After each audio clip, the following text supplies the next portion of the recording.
Hello friends, welcome to my channel.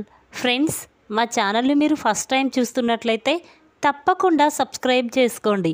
పక్కనే ఉన్న bell ఐకాన్ని క్లిక్ చేసి ఆల్ ఆప్షన్ని సెలెక్ట్ చేసుకోండి. ఫ్రెండ్స్, ఈ వీడియో చాలా ఇంట్రెస్టింగ్గా ఉండబోతుంది. తప్పకుండా చివరి వరకు చూడండి. ఇక స్టోరీలోకి వెళ్ళినట్లయితే రామరాజు కుటుంబం అందరూ కలిసి ఒక చోట కూర్చొని చాలా సంతోషంగా ఉంటారు. ఇక అది గమనించిన భద్రావతి, ఏంటి ఈ రామరాజు కుటుంబం అంత సంతోషంగా ఉందేంటి? లేదు, అలా ఉండకూడదు, అలా ఉండనివ్వను కూడా.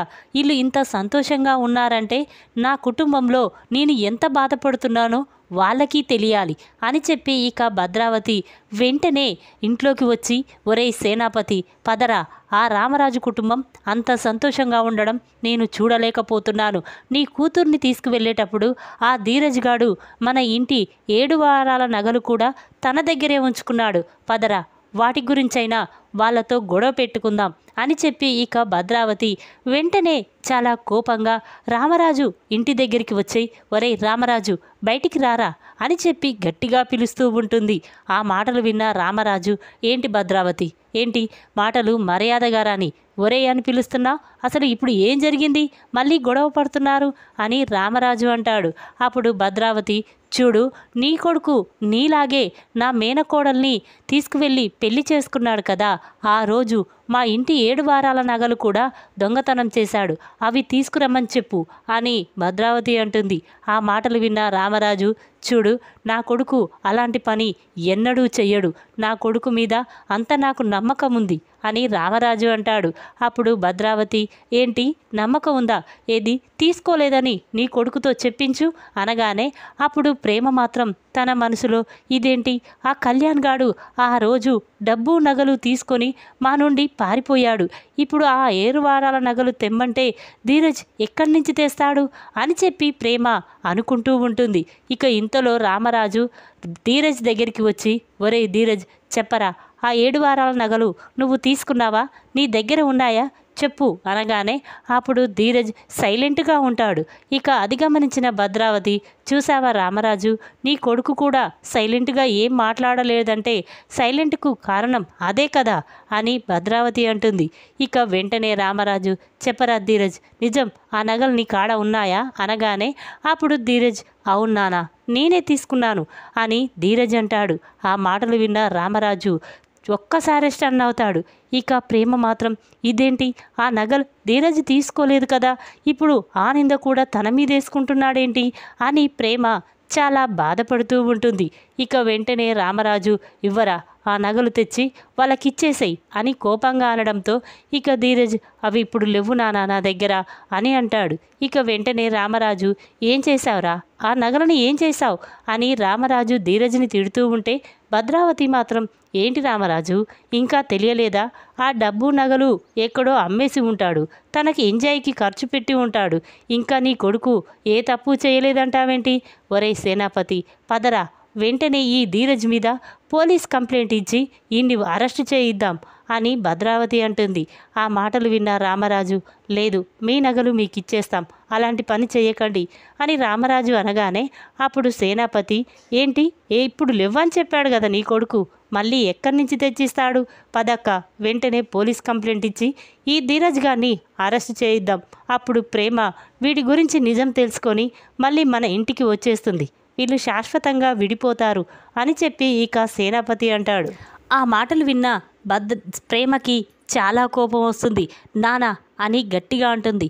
అది విన్న భద్రావతి మాత్రం, ఏంటే అంత కోపం వస్తుంది, నీ భర్తను తిట్టానా అనగానే అప్పుడు ప్రేమ, చూడత్తా, ధీరజ్ ఏ తప్పు చేయలేదు, అసలు ఎందుకు ధీరజ్ని మీరు అంతలా కసిపెట్టుకున్నారు? అన్నయ్య కూడా ధీరజ్ని చంపాలని చూశారు, తను ఏ తప్పు చేశాడని అనగానే అప్పుడు భద్రావతి, ఇంకా ఏ తప్పు చేయాలే, నిన్ను తీసుకువెళ్ళి బలవంతంగా నీ మెడలో తాళి కట్టాడు, డబ్బు నగల కోసమే కదా, ఆ డబ్బు నగలు కూడా తనే తీసుకున్నాడు కదా అని భద్రావతి అంటుంది. అప్పుడు ప్రేమ, లేదత్తా, ధీరజ్ ఎలాంటి తప్పు చేయలేదు. ఇంకొకసారి ధీరజ్ గురించి తప్పుగా మాట్లాడావంటే నేను ఏం చేస్తానో నాకే తెలియదు అని ప్రేమ అంటుంది. అప్పుడు భద్రావతి, అదేంటే అలా మాట్లాడుతున్నావు? నీ మామ కూడా ఇలాగే చేశాడు, అప్పుడు నీ అత్త కూడా ఇలాగే మాట్లాడింది. మా ఇంటి పరువు తీశారు కదే, ఆ బాధ ఎలా ఉంటుందో ఇప్పుడు నీ మామకి చూపిస్తాను. ఇస్తారా? పోలీస్ కంప్లైంట్ ఇవ్వమంటారా అని భద్రావతి రామరాజు ధీరజుల గురించి చాలా తప్పుగా మాట్లాడుతుంది. అది విన్న ప్రేమ మాత్రం వెంటనే భద్రావతి చెంప పగలగొట్టి, చూడత్తా, ఇంకొకసారి మా కుటుంబం గురించి తప్పుగా మాట్లాడావంటే నిన్ను ఇక్కడే చంపేస్తాను. అసలు నీకు ఏం తెలుసని ఇలా మాట్లాడుతున్నావు అని ప్రేమ అంటుంది. ఏంటే నన్నే కొడతావా? కన్న కూతురు కంటే ఎక్కువగా చూసుకున్నాను కదే, నన్ను కొట్టడానికి ఎంత ధైర్యం నీకు?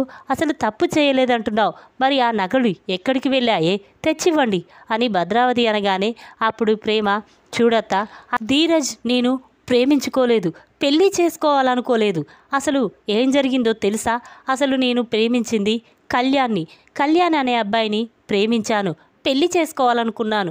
మీరు ఇంతలోనే వేరే సంబంధం చూడడంతో అది నాకు ఇష్టం లేక నేను కళ్యాణ్తో డబ్బు నగలు తీసుకొని పారిపోయాను.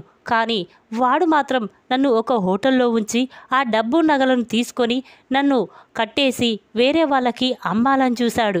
దాంతో అక్కడే ఉన్న ధీరజ్ బావ వాణ్ణి కొట్టాడు. నేను ఎక్కడ ఉన్నానో తెలుసుకున్నాడు.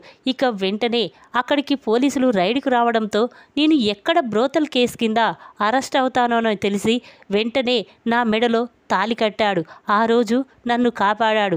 కానీ ఆ కళ్యాణే డబ్బు నగలు తీసుకొని మా నుండి దూరంగా వెళ్ళిపోయాడు. కానీ ధీరజ్ బావ అవి తీసుకోలేదత్తా. నువ్వు ధీరజ్ గురించి ఇంకోసారి తప్పుగా మాట్లాడొద్దు. నన్ను కాపాడడం కోసమే ధీరజ్ ఇలా చేశాడు అని ప్రేమ అంటుంది. ఇక ఆ మాటలు విన్న రామరాజు, సేనాపతి, భద్రావతి ఒక్కసారి స్టన్ అవుతారు. ఇక భద్రావతి మాత్రం, ఏంటే ఇదంతా మీ అత్త నీకిచ్చిన ట్రైనింగా? అబద్ధాలు ఆడుతున్నావా అనగానే అప్పుడు ప్రేమ, లేదత్తా, నన్ను కన్న తల్లిదండ్రుల మీద ఒట్టేసి చెప్తున్నాను, ఇదంతా నిజం. నేను తప్పు చేశాను, వాళ్ళు ఎటువంటి తప్పు చేయలేదు. ఇంకొకసారి ఆ కుటుంబాన్ని నిందించొద్దు అని ప్రేమ అంటుంది. ఇక ఆ మాటలు విన్న రామరాజు మాత్రం వెంటనే ధీరజ్ దగ్గరికి వెళ్ళి, ఒరేయ్ ధీరజ్, ఏంటిరా, నాకిచ్చిన మాట కోసం కాదని ఒక ఆడపిల్లని కాపాడడం కోసం నీ జీవితాన్ని త్యాగం చేశావా? నిన్ను అర్థం చేసుకోకుండా నిన్ను ఎన్నో మాటలు అన్నాను, అందరి ముందు అవమానించాను. నా కన్న కొడుకు కాదని కూడా అర్చన కూడా నీ పేరు మీద ఆ రోజు చేయించలేదురా.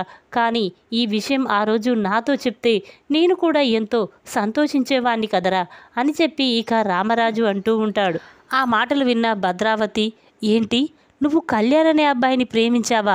ఇది నిజమని నేను ఎలా నమ్మాలి అనగానే అప్పుడు ఇంతలోనే తిరుపతి అక్కడికి వచ్చి, అవునక్క, ఇది నిజం.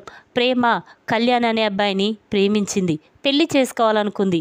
కానీ ధీరజ్, అదే నా చిల్లనులు మాత్రం ఎప్పుడూ కూడా ప్రేమని బెదిరించేవాడు. చూడు, వాడు మంచివాడు కాడు, వాని మాటలు నమ్మొద్దు, వాడు నిన్ను మోసం చేస్తాడు అని ఎంత చెప్పినా ప్రేమ వినలేదు, మమ్మల్ని అపార్థం చేసుకుంది. కానీ ప్రేమ మాత్రం ధీరజ్ ప్రేమించుకోలేదు. ఈ కళ్యాణ్ చేతిలో మోసపోయింది. ధీరజ్ జీవితాన్నే ప్రేమ నాశనం చేసిందక్క. నువ్వు ధీరజ్ గురించి తప్పుగా మాట్లాడొద్దు అనగానే అప్పుడు భద్రావతి, ఏంట్రా, నువ్వు కూడా వాళ్ళ సైడే మాట్లాడుతున్నావా? నీ మాటలు ఎలా నమ్మాలిరా అనగానే అప్పుడు తిరుపతి మాత్రం తన దగ్గర ఉన్న వీడియోని తీసి భద్రావతికి చూపిస్తాడు. ఇదిగో అక్క, ప్రేమ కళ్యాణ్ని ప్రేమించిందనే సాక్ష్యం ఇదొక్కటి తప్ప ఈగేమీ లేవు అనగానే అప్పుడు భద్రావతి ఆ ఫోన్ తీసుకొని అందులో ఉన్న వీడియోని చూస్తుంది. ఇక ఆ వీడియోలో ప్రేమ కళ్యాణ్ ఇద్దరూ ప్రేమించుకున్నట్టు ఉండడం చూసి భద్రావతి ఒక్కసారి స్టన్ అవుతుంది. చి, ఇలాంటి పని చేశావేంటే? నీ వల్ల వీళ్ళతో కూడా మాటలు పడవలసి వచ్చింది. ఇప్పుడు నీ కోసం నేను తలదించుకోవాల్సి వచ్చింది. నీ జీవితం ఖరాబ్ అవుతుందని ధీరజ్ జీవితాన్ని నాశనం చేసుకున్నాడు. అటువంటి కుటుంబాన్ని ప్రతి క్షణం నిందిస్తూ ఉన్నా నువ్వు ఆ నిజం నాతో చెప్పలేదు అని చెప్పి భద్రావతి అంటుంది. ఆ మాటలు విన్న రామరాజు, చూడండి, ప్రతి క్షణం ఒకరిని నిందించడం కాదు, మన ఇంట్లో ఏం జరుగుతుంది, మనం ఏం చేస్తున్నామో అది ముందు తెలుసుకున్నాకే ఇంకో వాళ్ళని వేలెత్తి చూపించాలి అని రామరాజు అక్కడి నుంచి వెళ్ళిపోతాడు. ఇక భద్రావతి మాత్రం ప్రేమ చేసిన పని గురించే ఆలోచిస్తూ ఉంటుంది. ఇక వెంటనే వాళ్ళ తల్లి అక్కడికి వచ్చి, ఏంటే భద్రావతి, ఇప్పుడు నిందించు ఆ రామరాజు కుటుంబాన్ని, నీ మేనకోడలి జీవితాన్ని నవ్వుల పాలు కాకూడదనే నా మనవడు దాని మెల్లో తాలి కట్టి వాడి జీవితాన్ని నాశనం చేసుకున్నాడు కదే. ఇంకొకసారి చెల్లె కుటుంబం గురించి మాట్లాడమంటే నీ ప్రాణాలు తీసేస్తాను అని అనగానే అప్పుడు భద్రావతి, అదేంటమ్మా నువ్వు కూడా నన్నే అంటావేంటి అనగానే అప్పుడు వాళ్ళ అమ్మ మాత్రం, నిన్ను అనక ఇంక ఎవరిని అంటానే, ఆ కుటుంబం మీద కక్ష తీర్చుకున్నావు కదే, చందుకు పెళ్లి కాకుండా నువ్వే చేస్తున్నావు అని వాళ్ళ అమ్మనేసరికి ఆ మాటలు విన్న భద్రావతి ఒక్కసారి షాక్ అవుతుంది. ఏంటమ్మా నువ్వు చెప్పేది, చందు పెళ్లి కాకుండా నేనెందుకు చేస్తాను అనగానే అప్పుడు వాళ్ళ అమ్మ మాత్రం, కాకపోతే ఎవరే, నేను ప్రతి క్షణం నిన్నే కనిపెడుతూ ఉన్నాను. వాళ్ళు చందుకు పెళ్లి సంబంధం చూడడానికి వెళ్తే అది గమనించి వాళ్ళు ఎక్కడికి వెళ్తున్నారో చూడమని నీ మేనల్లుడు విశ్వాన్ని పంపిస్తున్నావు. దాంతో వాడు వాళ్ళన్నీ తెలుసుకొని నీకు ఫోన్ చేస్తే నువ్వు వాళ్ళకి ఫోన్ చేసి వాళ్ళు మంచివాళ్ళు కాదని ప్రతి సంబంధాన్ని చెడగొట్టావు.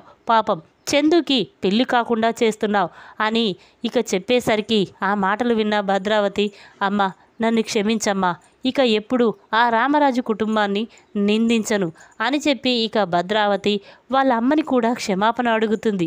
సేనాపతి మాత్రం, అవునక్క, రామరాజు బావ వాళ్ళు చాలా మంచి వాళ్ళక్క, ఇక నుంచి ఆ కుటుంబాన్ని నిందించొద్దు, ఈ రెండు కుటుంబాల మధ్య గొడవలు పెట్టుకోకూడదు అని చెప్పి ఇక సేనాపతి కూడా అంటాడు. ఇక ధీరజ్ మాత్రం తన రూమ్లో కూర్చొని ఆలోచిస్తూ ఉండగా రామరాజు ధీరజ్ దగ్గరికి వెళ్ళి, ఒరే ధీరజ్, నీ గొప్పతనం గురించి తెలుసుకోక నిన్ను చాలా అవమానించానురా, నన్ను క్షమించరా అని చెప్పి రామరాజు అంటాడు. అప్పుడు ప్రేమ, లేదు మావయ్య, మీ అందరి మధ్య గొడవలు పెట్టిందే నేను ఆ కళ్యాణ్ చేతిలో మోసపోయాను, కానీ ధీరజ్ బావా నా మెడలో తాలి కట్టి నా జీవితం నాశనం కాకుండా చూశాడు అని ప్రేమ అంటుంది. ఇక వేదవతి మాత్రం, చూడమ్మా, జరిగిందేదో జరిగింది, ఇక అవన్నీ మర్చిపోండి అని వేదవతి అంటుంది. ఈ విధంగా ధీరజ్ గురించి తప్పుగా మాట్లాడిన భద్రావతి చెంప పగలగొట్టి అసలు నిజాన్ని చెప్పిన ప్రేమ. ఈ వీడియో కనుక మీకు నచ్చినట్టయితే లైక్ చేయండి. మరిన్ని వీడియోల కోసం మా ఛానల్ని తప్పకుండా సబ్స్క్రైబ్ చేసుకోండి. Thanks for watching.